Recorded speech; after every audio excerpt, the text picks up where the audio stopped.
Greetings and welcome to Journal of a Medical Intuitive. I'm your host, Dr. Jennifer Lisa Vest, and this is episode 28, the Vest Protocol for Medical Intuition.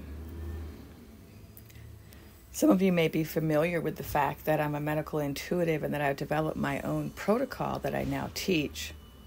I've been teaching it for a number of years. I first started teaching it in person, and I just started out light, just doing these little 3-hour workshops.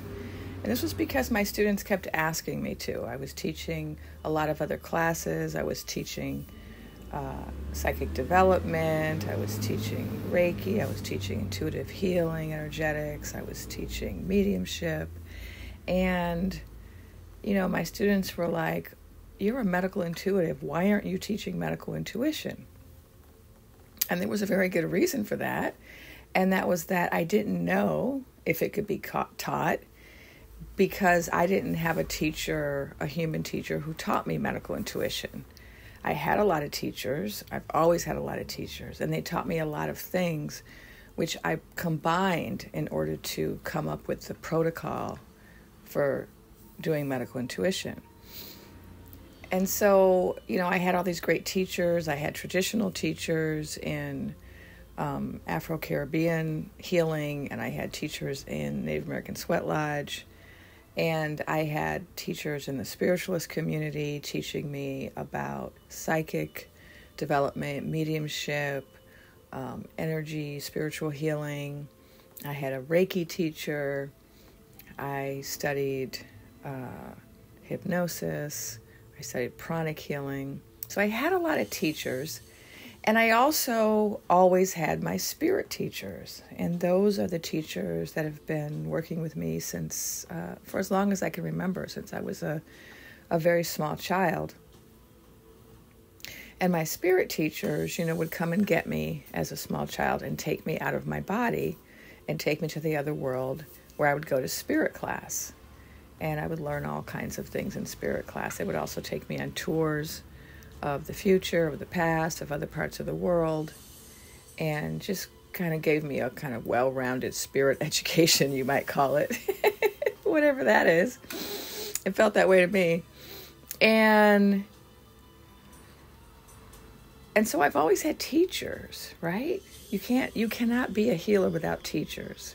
In fact, I always tell my students, I always have teachers. You should always have teachers. In fact, I'm always looking for new teachers. Whenever I go through a period of time without any teachers, I start to think, I want more teachers. And my guides are like, no, we want you to do this, this, and this. Stop trying to learn all the time because I love learning. So I just read a lot. And when I get a chance to, I take classes. And so I was reading all of these books on medical intuition. I was taking all of these classes on psychic development and mediumship. And I kept, in these classes, I kept getting information that was of a medical nature. And so my teachers were like, you have a unique gift. And it did seem to be the case because I was in classes for 5 years in the spiritualist community. I was taking between 2 and 4 classes a week while I was there. And this was during my down low period where I was a professor by day and a psychic by night. And so I was taking all these classes, but it was, on the DL. And so I was studying with all these teachers, and let me name some of my teachers because I always like to do shout outs. I used to have all of their names on my website. And then I got some web designer who reconfigured my website and said I had too many things on there. And so some of those things got ditched. But let me name a few of them. My first spiritualist psychic development teacher was Maida Jones.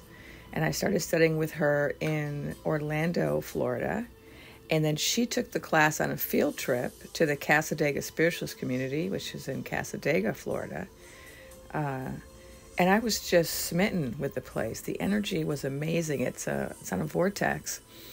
And it was a camp. It's a community where everybody who lives there is a medium or a healer.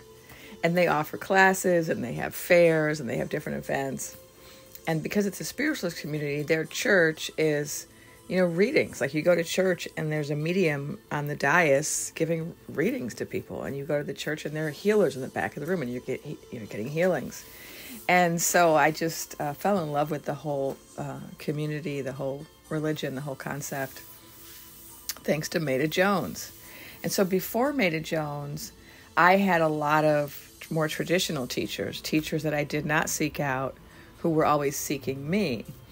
And it wasn't until I got really sick and had a medical intuitive tell me, hey, you have to really get serious about developing your gifts, that I, went and looked for a class and found Maida Jones. And her classes were excellent. And I'm really grateful to her. And I'm also grateful to her that she brought me to Cassadaga, because then I got to study with a lot of other great teachers like Mary Rose Gray, who's no longer with us, and Marie Gates, who I learned Reiki from. In addition to mediumship, I also worked with Stephen Atkins. I worked with Joni Piper, amazing teacher. Now, Joni Piper, she's a medium of some renown, because she goes around and does platform work. Which platform work is when you give readings to a whole audience, kind of like some of the famous mediums you may have seen on TV do, like John Edwards or John Howland, one of those. Lisa Williams, she might do platform. It's where they stand up on a dais and they just start reading people in the audience. It's a particular form of mediumship. And Joan Piper has done a lot of platform mediumship, so she's pretty well known. And I was fortunate enough to be able to take classes with her. And what made her such a great teacher is that she was a kindergarten teacher before she became a mediumship teacher. And so she was just really good at teaching. I mean, I guess we're all kindergartners at heart, right? We all respond to that kind of very loving pedagogy, right? I also worked with, took classes with Don Zangi, and really I just took classes with so many people there. Kathy Gross-Close, and my memory is probably failing me with regard to other teachers I had there. But, Maida and Mary Rose and Joan Piper were the classes, the teachers I worked with the most. Oh, there was also a teacher there who is also now deceased, who I learned spiritual healing from, elderly woman, and I'm forgetting her name. She was also amazing. But here I was taking all these classes, right? And they were all on, psychic development and healing and mediumship, but they weren't on medical intuition. But I kept getting, medical information. And so my teachers were like, you really should develop this. And so I ended up developing it by working with some of my teachers and some of my classmates, and doing a lot of practicing and doing a lot of free readings for years, and volunteering at churches and whatnot. And then at a certain point, I asked my guides, is it appropriate for me to teach this? And they said yes. And I said, okay, how? Because I didn't have a teacher I could model it after, right? Who taught me medical intuition. Of course, I had lots of great teachers, and I know that my teaching is modeled after all of my great teachers, not just my healing and psychic teachers, but all of my teachers that I had when I went through my traditional education, getting my bachelor's in physics, my master's in history, and my PhD in philosophy and ethnic studies. So I had a lot of great teachers over the years. But still, how do you teach medical intuition? And so my guide said, you have to reflect on the way you work, and then you have to systematize that. And so, I talked about this a little bit in the last episode, but today I really want to go into more detail about what that process was like and what I ended up creating in terms of my curriculum. So I reflected on the way I worked, and that was challenging because I had to, get clear about the way I was working. And if you're an intuitive, you know what it's like. A lot of times we just do things, right? We don't think about them. We just have certain things that we do as intuitives where we know how to get information. And if we haven't explicitly been taught a particular method, we just use a method that intuitively works for us. But when you become a teacher of anything, it always deepens your understanding of your subject matter, because you have to then figure out, how do I know what I know, and how can I help other people to know what I know? And so as I was going through that process, I started to just write down all the steps in my own process of scanning people to do medical intuition. And that's how I came up with the VEST protocol. And, so this is what I teach now. And I used to teach it in person, these little workshops, and then I started doing like weekend classes, and then I started doing month-long classes. And now I have a class that's an on-demand class that I have available on my website that you can take anytime, where I've just, condensed all of the teachings into one really in-depth course. So I'm not going to go into all the details of everything I teach in my course, but I just wanted to give an overview just so people have an idea, what do I mean by medical intuition? Because, there's a lot of medical intuitives out there, and we don't all work the same. And I'm just so happy that there are so many of us, because when I was starting out, there were not. There were very few, and there were very few places to learn it. And now there's lots of teachers out there. You can learn it from me. You can learn it from someone else. There's so many options. And so everyone needs to be guided to whatever teacher, they feel comfortable with. And whoever you're guided to, that person is going to teach the course the way you need it to be taught. And that's why we need as many teachers as possible and as many medical intuitives as possible. So the real motivation for me in creating this course was I want to produce as many medical intuitives as possible, because my vision for the future of medicine is that we will have a medical intuitive in every clinic, so that when you have something going on with you, you don't just go to a doctor who spends 15 minutes with you seeing if you fit into a rubric that they've been trained to look for. No, you go to a medical intuitive, you go to a clinic, they send you to the medical intuitive first. The medical intuitive does a scan of you, makes a report, and then gives it to the doctor or whoever your practitioner is that you're going to go to next. And then the doctor runs their own tests and does their own exam and their own QA. And then they combine what the intuitive found with what they found in their examination. And then they order tests to confirm or disconfirm what the intuitive found, right? Because it's been my experience working with clients that the people that come to a medical intuitive are often coming because they weren't able to get answers from their regular healthcare providers. And so we're kind of the last-ditch effort, or we used to be. I think it's changing now. I think more and more people are going to medical intuitives earlier on in the process. But when I was starting out, and for many years, the bulk of my clients were coming to me after they had already tried everything else. And so what I found in these cases, obviously a lot of these people had had tests done. They had had examinations. And so it wasn't that they hadn't consulted with someone. It wasn't that they hadn't gotten a professional opinion. But it was that somehow the people kept missing what was going on, right? The practitioners they were going to kept missing. And there were a lot of reasons, which I've gone into in other podcast episodes. I might do another episode on what are all the reasons that people don't get the help they need from the kind of mainstream medical professionals. But I don't want to talk about it like in a highly critical way, because I think we all have to work together. That's why my vision for the future is that all the clinics have a medical intuitive, and they also have a licensed healthcare worker, whether it's a allopath or a naturopath or a doctor of Chinese medicine, but there's some licensed healthcare provider there. And there's also a medical intuitive. So we all have to work together, because what I found is that I would scan my clients, I would find things, and I would be able to recommend to them, hey, ask your doctor to run this test.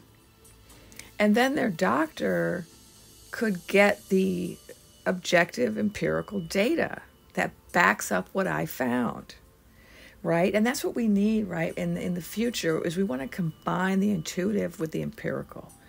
We don't want one or the other. We want to combine them because we're all fallible, right? Doctors are fallible, intuitives are fallible, machines are fallible, right? But if we all work together and we kind of maximize our sources of information, then we're going to be a lot more likely to help people. And so I often had clients where I say, go and get this MRI, go and get this blood test, go and get this kidney function test, whatever. And if they could actually get the test, because of course they couldn't always get it because sometimes doctors wouldn't listen to them. But when they were able to, and they were able to actually confirm what I found, or more importantly, finally find a solution to their problem, it was just amazing for them, right? Because there are people coming to me and they're having, mystery complaints. And a lot of times they just didn't have the right test done, The right test wasn't ordered. And once the right test was ordered, bingo, now we know what it is. Now we can treat it. And so, it's so important for us all to work together. So when I was, sitting down and thinking about how am I going to construct this training program, I had to start going through all of the steps that I go through. And so I want to just go over those today in brief. And then, you'll have some idea of what the VEST protocol of medical intuition looks like. And it might be different from other, it's going to be different from other medical intuitives. I'm really hoping that one day we have a really nice, big organization of medical intuitives. I mean, there's one that I belong to called the International Society of Medical Intuitives, but we don't meet. It's just kind of an online directory. And I do think other groups are being formed. But I hope that we'll form a group in the future that's more like an academic organization where people are getting together to share ideas and to help to standardize the field and to help further the field rather than people getting together, to make money. So like some of the people that are forming groups now, they're doing so because they just want to collect like membership fees from people or they just want to find a way to become an authority in the field to kind of raise their status. And these are not really the right reasons to form a group. I think a group should be formed in a disinterested way, a self-disinterested way, just to further the field. And I'm sure someone's going to do this, and maybe they already have, and I just don't know about it. I know that up in Canada, there's a college dedicated to medical intuition, and which is very exciting. And so there's just a lot going on in different places. But let's get back to the VEST protocol. So this is what the VEST protocol looks like. I'm going to go through some of the steps in the VEST protocol. And there's between 9 and 11 steps. I kind of change the number at different times I teach it, depending on how I'm discussing the steps. But I'm going to go over 10 steps today. And the first step is setting up sacred space. And this is a step which might be considered controversial for some practitioners because there are some medical intuitives who are really interested in making their practice look similar to mainstream medicine. And so when you go into like an office of a allopath doctor, like in the United States, this is my frame of reference, you go in and they have like white walls and white furniture and beige and there's no art, there's nothing unique or distinctive or artistic about the space, and the doctors wear very plain white clothes or scrubs or something, right? They don't have anything like beautiful on. They don't have ceremonial robes or special jewelry, headdresses, right? And there's this kind of very, very monotone approach to healthcare, to like how healthcare is represented. It's all one color, or it's just solid colors, and and people, try to look alike, wear the same clothes. So it's a certain aesthetic, right? But it's not just an aesthetic, it's also, and I'm bringing up aesthetics because aesthetics are related to sacred practices, right? So a lot of sacred practices are about beauty, or about bringing beauty into a space. And they're also about bringing tradition and ceremonial objects and objects that are imbued with special powers and beliefs and effects on people. And so I teach my students to set up sacred space before they do anything, before they do a medical intuition scan, before they do healing, before they do a psychic reading. And that's because I've been trained not just by, spiritualists or Western psychics who tend to teach in a way where there are no tools, there are no ceremonies, but I've also been taught by ceremonialists. I've been taught by Native American and African American and Afro-Caribbean ceremonialists. And in those practices where I've been trained, there often is ceremony. There's often beauty. There are often certain clothes and certain objects and certain rituals and certain music that are brought to the healing experience. And we all have different cultures, and so I'm not going to expect my students to do things the way I do them. But what I want to encourage my students to do is to think about sacred space and to think about how can I decorate my room and my person so that I'm going to increase the vibration of the space. I'm going to cleanse the space of any negative energy or any residual energy from the last client or my family if they're also sharing the space.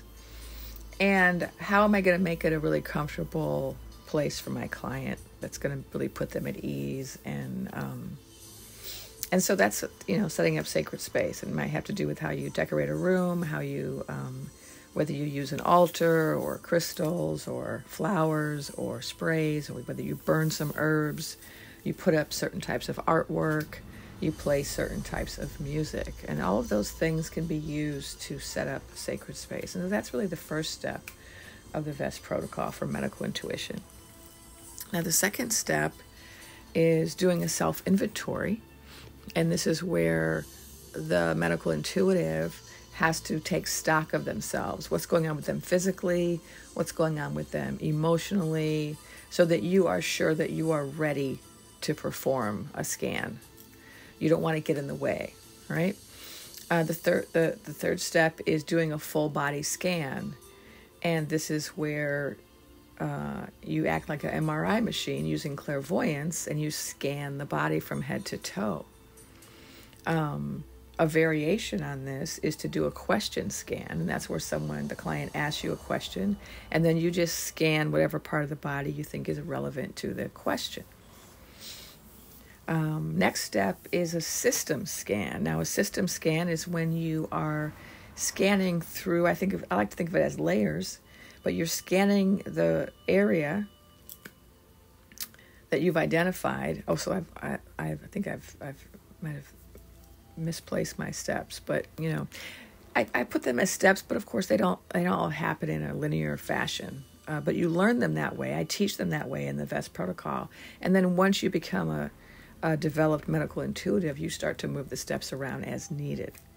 But a system scan is something you can do to figure out what system is the problem in. And so is it skeletal? Is it respiratory? Is it urinary? Is it reproductive? Is it endocrine? Right? What's the system? And so that's another kind of scan that you can do in the VEST protocol. Then there's the zoom-in scan, where once you've identified a problem, using the MRI scan, you can zoom in to find out, okay, let me get more details. I see it's an abdomen. Which organ in the abdomen? Let me zoom in. Okay, now I see I'm in the liver. What part of the liver? Let me zoom in again. Right? So it's like you have a telephoto lens on your clairvoyance. Another step is asking for clarification. This is where we use clairaudience, where we've already used clairvoyance to get information about location, and now we're maybe asking for clarification, and we want to hear it. Clairaudience is incredibly helpful because you can get the specific names of diseases, specific names of organs, of parts of organs, of insufficiencies or problems, right? You can hear them. And I found this to be really helpful when I was first starting out, because when I first started out as a medical intuitive, before I became a medical intuitive, I was getting all this intuitive information for myself because I was sick. And I had a bunch of mystery ailments, and I was going to doctors, and I was going to all kinds of practitioners. I was going to therapists, I was going to hypnotherapists, I was going to Chinese doctors, I was going to naturopaths, I was going all over the place. And I was getting diagnoses I didn't like. I was getting lack of diagnoses from other people. I was getting, we don't know. I was getting, you're crazy. I was getting all kinds of unhelpful responses. And then I was getting medically gaslit because I'm a woman, and it's very common for women to deal with medical gaslighting in the healthcare system. And part of that really is because, mainstream Western medicine is based on men's bodies. All of the research has been done on men. And for, so long now, everything in Western medicine has been based on male bodies. And, women's bodies are much more complicated than males' bodies. So it's kind of silly that you would base a whole field on the simplest version of a human, when you should probably base it on the most complex version of a human and then extrapolate back to the simpler ones, right? That's just one of my pet peeves. But anyway, in the future of medicine, we will do that. And so I was having all of these experiences, right? And so I started getting all this intuitive information. And I tended to get a lot of clairaudience where I would suddenly hear, a word like thrombus, or I would hear, tachycardia. I would hear seizure, whatever. I would hear these words, and sometimes they were words that, I didn't know what they meant. Oftentimes they were words I didn't know what they meant. I had to go look them up. So like early on in my medical journey, I was shown that it was shown to me in pictures because I didn't know anything about heart medicine. And I had not yet been diagnosed with a heart condition. So I was getting like a treatment plan from my inner physician. And I got it in symbols. And it was like calcium channel blocker. And the way it came through was really funny because it was like chalk was the calcium. And then channel was, I was shown like a Rolodex or channels, something. And then I was shown like these sawhorses in the road creating obstacles, blockers. And I figured out that it was calcium channel blocker. And so years later, when I was at the Mayo Clinic and I got diagnosed with something, I specifically asked for the calcium channel blockers. And I was denied them because the cardiologist at the time just wasn't that knowledgeable about my condition. And so she put me on beta blockers. But eventually I did get put on calcium channel blockers. It was a complete game changer, right? Like I spent years, like suffering unnecessarily until I finally got on the right medication. And that was only because of my intuition. And so you can get something like that. I mean, in that case, I was working clairvoyantly. I got it in symbols. But sometimes I would get words, I would just hear them. And, like I might just hear a word, and then I would go look it up in a medical dictionary. And of course, now you can just Google everything. But back then I would go and get I had this really nice medical dictionary. I would look it up. And then I would use these words to figure out what was going on in my body. And then I would go and talk to my doctors and try to, I would get words for tests. And I would be like, can you run this test? And so clairaudience can be just incredibly useful gift. And I really wish sometimes that I could just work clairaudiently all the time. Right? Because, it'd be nice just to be told, this is what's wrong. You don't have to figure anything out. No symbols. No, you don't have to see it. You don't have to feel it. You can just get the exact information. And, that's why, medical mediumship, which is another form of medical intuition, can be really alluring to people, because in medical mediumship, what you're doing is you're not tuning into the person's body. You're just talking to a spirit who's accessing the information for you. So you're working as a medium, and then you have the spirit doctor telling you what's wrong with the person. And there are strengths and weaknesses with that particular method of working. I also work as a medical medium, but I combine all of my gifts. So let's go back to clairaudient. So asking for clarification, getting actual words can be really helpful. It's more helpful if you already have knowledge, like if you are already trained in a healthcare field, you've already gone through some extensive training and you know the names of a lot of diseases or a lot of anatomy. Then if you hear something, you recognize it right away. If you don't have that training, then every time you hear a word you don't recognize, you have to look it up. And so I did start teaching anatomy in my medical intuition courses, and I always recommend that people who are wanting to become medical intuitives study anatomy, because it just saves time.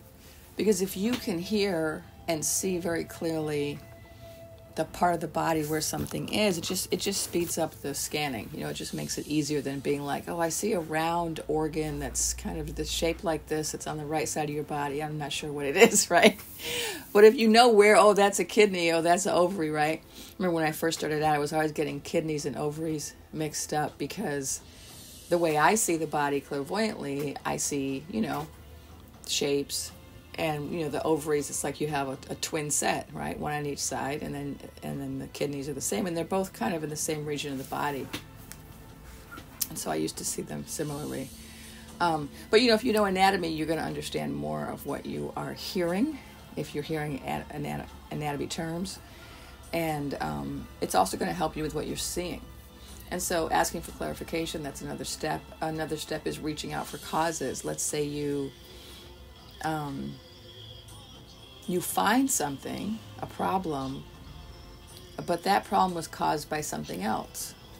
And this often is the case, right? That someone coming to you with a symptom, that's not their primary issue, right? Maybe it's a secondary or a tertiary problem. And so let's say somebody has, a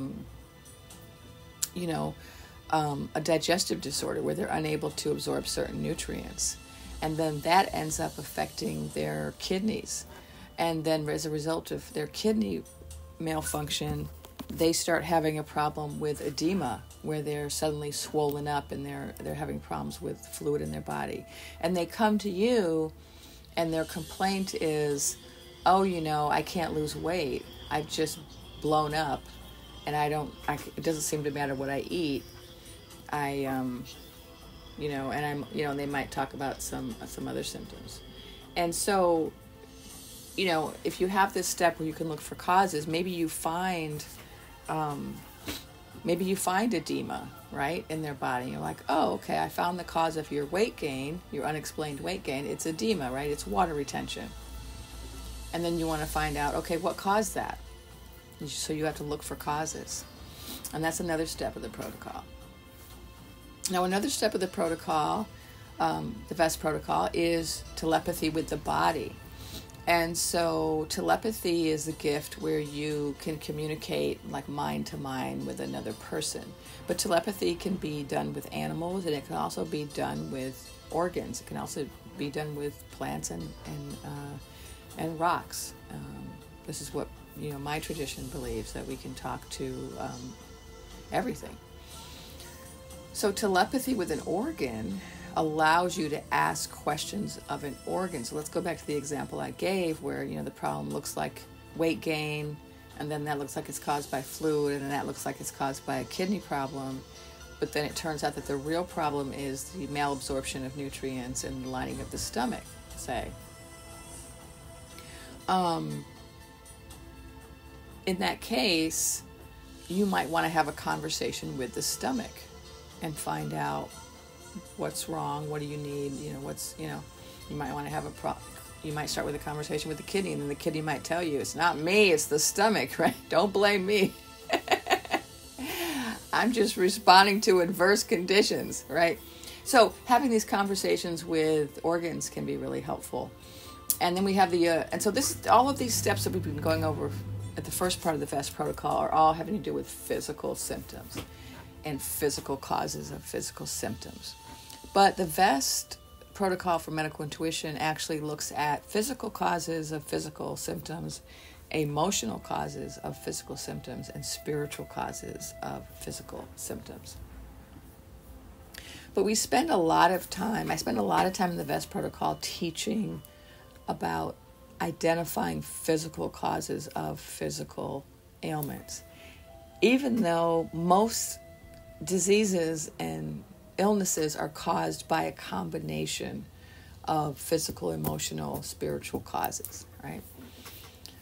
But why do I do that? It's because I found that most of the people who are having a hard time getting a diagnosis, getting answers, getting a treatment plan for whatever they're going through, most of them do not have a physical explanation for their symptoms. No one has been able to figure it out. And so that tends to be what they need most, or what they need first. And it is really important because in our society, if you have physical symptoms and there's no identified physical cause, because of this kind of weird dichotomous way of thinking we have in the West, you're perceived as not really sick, or your symptom or your situation is not serious or important. That somehow it has to be a physical disease for it to be taken seriously. Now, of course, we know that if somebody has a mental health condition, that's also serious, right? But we just have we have a lot of learning to do when it comes to understanding emotions and how they impact our physical bodies. But in the meantime, we're dealing with a system that doesn't really understand that.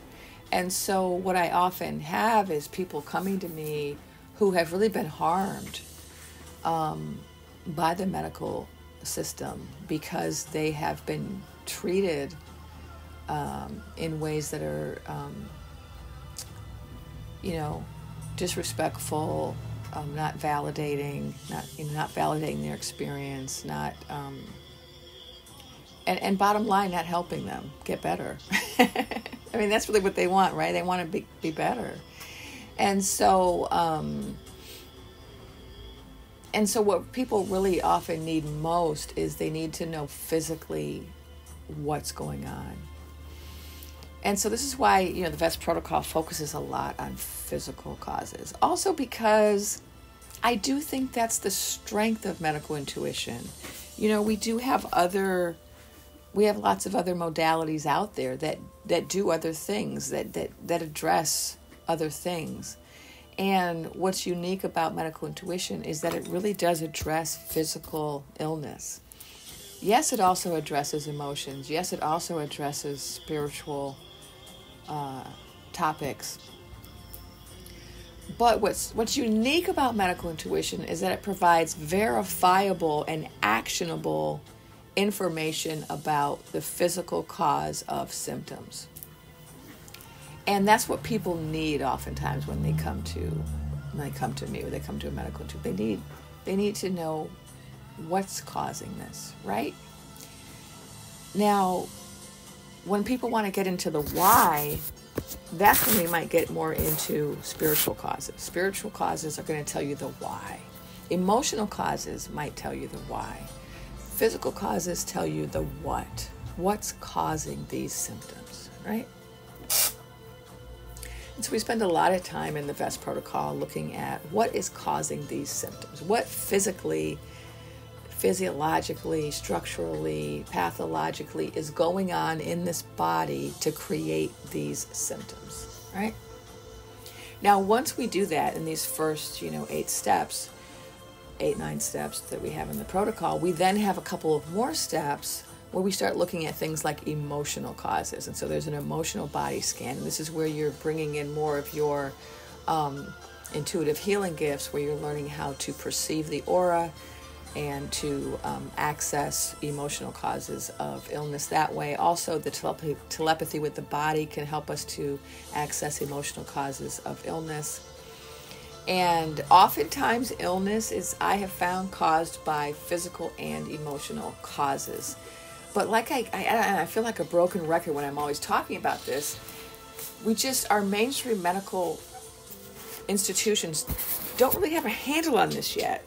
And so you'll find these kind of crazy things being said where, for example, certain populations will be told that their symptoms are caused by emotions, right? Like women or people of color. And then other populations will be told that their problems are physical. And of course, neither is true, right? We're all a product of our emotions and our physical bodies. And so it's usually helpful, once you've identified the physical causes, to then also go into the emotional causes. So like, okay, you have this particular problem with your, you have a skin condition. And, we can see now what some physical causes are for this skin condition. That it's, it's related to such and such process. But then we also might ask, are there any emotional triggers, right? You have a heart condition. Okay, we can figure out that you have a blockage here and you have this. Maybe you have a vasospasm here. Or you have a problem here with your microvascular. We can look and find the physical, structural, or physiological or pathological causes. But is there also an emotional component? Is stress a part of it? Like, we know this about heart disease. We know this because it's in our popular lexicon, right? Oh, you're going to make me have a heart attack. Oh, Sirius has a heart attack. Oh, right? We have all this language because we know that when people are really stressed out, they have heart attacks. Does it mean that there's nothing wrong with them physically and they're just stressed out? No, it's not an either or. They're having heart attacks because they've got some physical issues in their body and they're stressed out, right? And so when we start looking at the emotional scans, what we're looking to do is add information. We want to know, okay, we got the physical causes. What are the emotional causes? Are there any? Are there any that would be useful to know that could really help with the treatment plan? And then the final steps of the VEST protocol are the spiritual scanning. And this really is a whole nother field. And so, like in my medical intuition course, I don't include the spiritual scanning because in order to do the spiritual scanning, I actually have people learn how to access the Akashic Records. And so, because that's how I work. And so when I started to want to look at what are the spiritual causes of people's illness, and I'll give you an example. Spiritual causes include things like life purpose. Is this illness a part of your purpose? Is this illness an indication that you're off purpose? Another cause could be a soul contract. Do you have this illness because of a contract you have with another soul? Is this a karmic illness? Are you having this illness to balance out something that happened in a previous incarnation? Is this illness here because it's a tool for you to teach somebody something or a tool for you to learn something? Is it related to life lessons or life teachings, right? Those would all be spiritual causes of illness. And so to access those, the way that I recommend people access that is by visiting the Akashic Records. Because you can go to the Akashic Records and you can sit in on a pre-life conference and find out what was that person's purpose? Did they sign up for this illness as a part of their, life path? Is it related to a contract? Right? You can get that information in the Akashic Records. Now, you can also get spiritual information in other ways. If you are a medium, you might be able to talk to one of your client's guides, and the guide might be able to tell you what the spiritual cause of the illness is. And so that is why I teach the medical intuition course by itself, and then I teach a separate Akashic Records course because it really does require a lot of training to be able to do all of that. I say a lot of training, but I've condensed it into these 2 courses that you can take in a few weeks, whereas I spent years developing this. I do recommend that people do spend as much time as possible practicing before they actually start hanging a shingle and charging people. Do these things for free for as long as you can and get really good. That's what I did, and that's what I tell people to do. And so that's kind of in a nutshell the VEST protocol. And of course, there's a lot more details that I go over in the course, and I just wanted to say a little bit about my my approach. My approach includes just so many different gifts. And I know that there are some medical intuitives who only work with 1 or 2 gifts because that's the way they developed. But I had certain teachers who were always pushing me to develop as many gifts as possible. And what I found out was that if you have a lot of gifts on board, if you develop as many gifts as possible, then you have a lot to fall back on if one of your gifts isn't working. So, for example, clairsentience. Clairsentience is a very powerful gift for medical intuition. That's the ability to feel somebody else's feelings, feel somebody else's symptoms. I actually skipped that step. I just realized the aura wrap. That's another step in the VEST protocol. And so the aura wrap is where you reach over and you pull in someone's symptoms into your body, and then you examine your own body in order to find out what's wrong with them. Now, everyone's not going to want to do that, and if you're not feeling well on a particular day, you might not feel up to working clairsentiently. It might not be advisable to work clairsentient. If you're physically or emotionally unwell, you might be like, well, I'm not well enough to do clairsentience, but I feel like I'm well enough to still do a scan, right? And you have to make that determination in your self-inventory. But let's say, you do feel you can do the scan, but you just can't bring clairsentience on board. And I've done many scans like that where on a particular day, because I either wasn't feeling well or I was going through something stressful at home, I just, I made that executive decision before I started the scan. Okay, I'm not working clairsentiently today. Now, I can do that because the VEST protocol relies on so many other gifts that if you don't have one gift on board, you can still do the work. You just rely more on the other gifts. So you work more with clairvoyance and clairaudience and claircognizance and telepathy, right? And you just don't work with clairsentience that day. Or if someday your clairvoyance isn't strong, you can over-rely on your clairsentience and your clairaudience.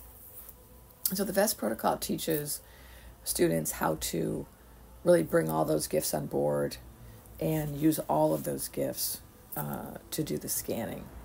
And so that's one of the kind of assumptions or the kind of underlying premises of the VEST protocol, is that we should be using as many gifts as possible. And in that same vein, that's why, we also can bring in medical mediumship, and we also can bring in the Akashic Records into the medical intuitive scan. So we're just bringing in as many intuitive resources as possible, right, to help the client. Because another step in the VEST protocol is to use intuition to evaluate treatment options or testing options.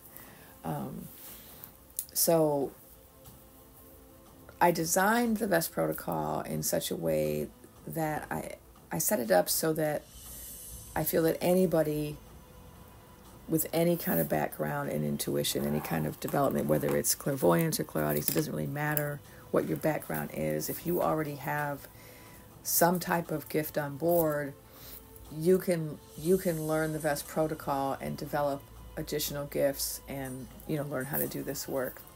And I've gotten a lot of positive feedback that suggests that this is the case. And like I said at the beginning, I didn't know if I was going to be able to teach this and it was going to work, because I thought, well, maybe this is a unique gift and only a few of us have it, and but that doesn't seem to be the case. It might have been the case maybe 20 years ago, but I think with the global shift in consciousness, that we are seeing more and more people expressing gifts and developing gifts and being able to learn all of these modalities.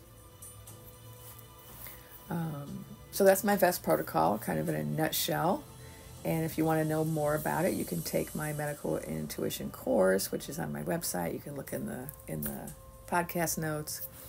But yeah, I'm also I'm open to questions, so I just wanted to put that out there. If you have a particular question about medical intuition or about how I work or my experience, feel free to drop a comment below.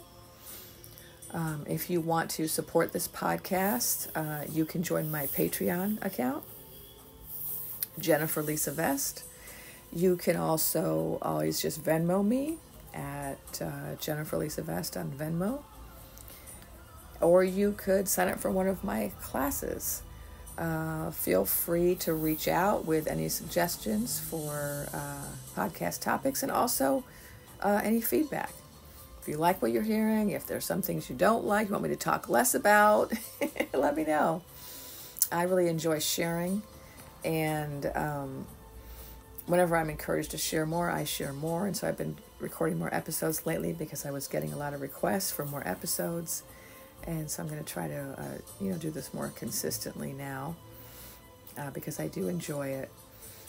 And, it's a part of my purpose to teach as many people as possible. And so if this episode helped you to develop your gifts as a medical intuitive, then, my work here is done.